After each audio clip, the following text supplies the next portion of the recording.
Welcome to our continuing series, Questions and Answers from Sri Aurobindo and the Mother. Part 12, God and His Play, from the Mother. Question to the Mother. I understand, but they speak of the Lila, the divine play, so he is standing back, as it were.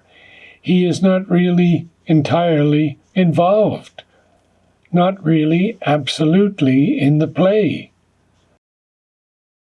Mother. Yes, he is. He is totally in it. He himself is the play.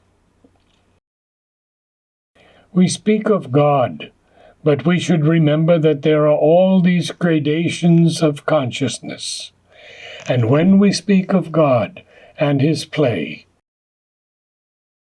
we mean God in His transcendent state, beyond all the levels of matter. And when we speak of the play, we speak of God in His material state. So we say, transcendent God is watching and playing in Himself, by Himself, with Himself, His material game. But all language is a language of ignorance. Our way of expressing ourselves, everything we say, and the way in which we say it, is necessarily ignorance. And that is why it is so difficult to express something which is concretely true.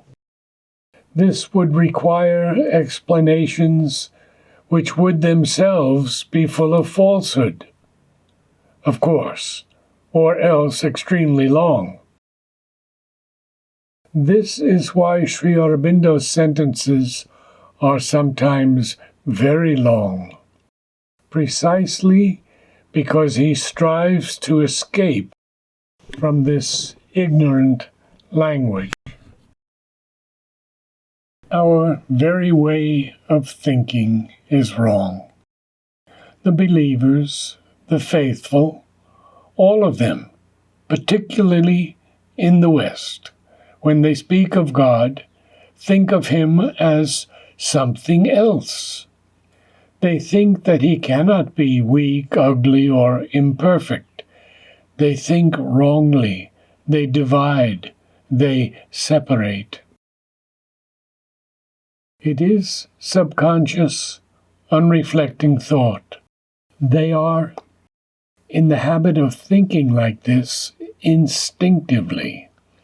They do not watch themselves thinking. For example, when they speak of perfection in a general way, they see or feel or postulate precisely the sum total of everything they consider to be virtuous, divine, beautiful, admirable. But it is not that at all. Perfection is something which lacks nothing. The divine perfection is the divine in His entirety, which lacks nothing. The divine perfection is the divine as a whole, from whom nothing has been taken away. So it is just the opposite. For the moralists, divine perfection means all the virtues that they represent. From the true point of view, perfection is the whole. Mother makes a global gesture. And it is precisely the fact that there can be nothing outside the whole. It is impossible that anything should be missing, because it is impossible for anything not to form part of the whole.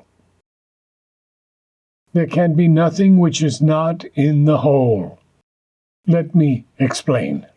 A given universe may not contain everything, for a universe is a mode of manifestation. But there is every possible kind of universe. So I always come back to the same thing. There can be nothing which does not form part of the whole. Therefore, one can say that each thing is in its place, exactly as it should be, and that relations between things are exactly as they should be. But perfection is only one special way of approaching the divine. It is one side, and in the same way, there are innumerable sides, angles, or aspects, innumerable ways of approaching the divine. For example, will, truth, purity, perfection, unity, immortality, eternity, infinity, silence, peace, existence, consciousness, etc. The number of approaches is almost unlimited.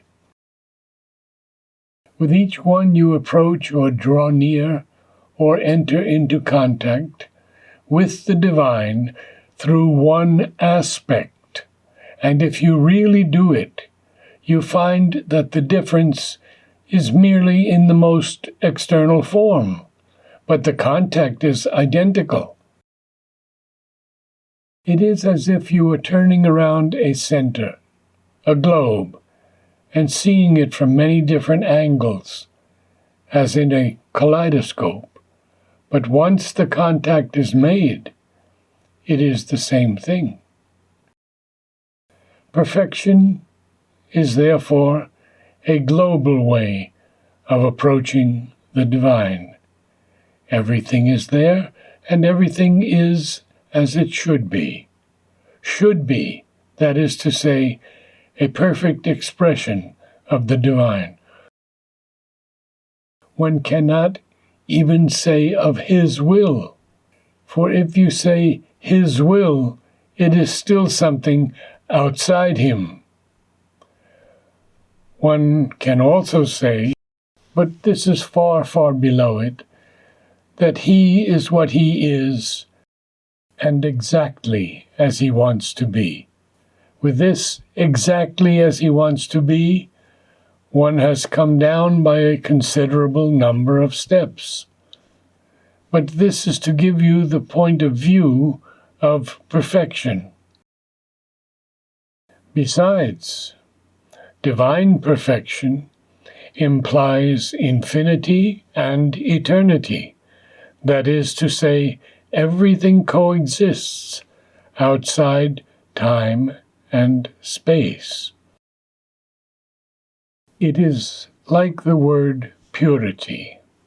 One could hold forth interminably on the difference between divine purity and what people call purity.